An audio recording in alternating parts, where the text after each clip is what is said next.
We're diving into the dangerous territory of doxing, but not in the way you might think. We're not going to show you how to do it, but instead, we will show you the vulnerabilities people unknowingly expose online and what you can do to protect yourself. First, realize that every piece of information you put online, from social media profiles to forum posts, leaves a digital footprint. Even seemingly harmless details, like your pet's name or favorite hobby, can be pieced together. Think before you post. Scrutinize your social media profiles. Are your privacy settings locked down? Are you revealing too much about your location or daily routine?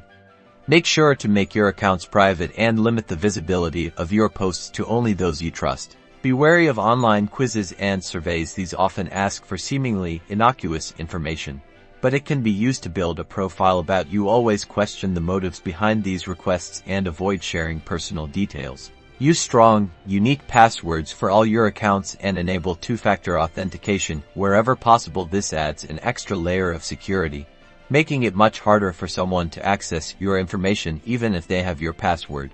Regularly search your name on Google and other search engines to see what information is publicly available about you. You might be surprised what you find. If you come across information you want removed, contact the website owner or use Google's removal request tool.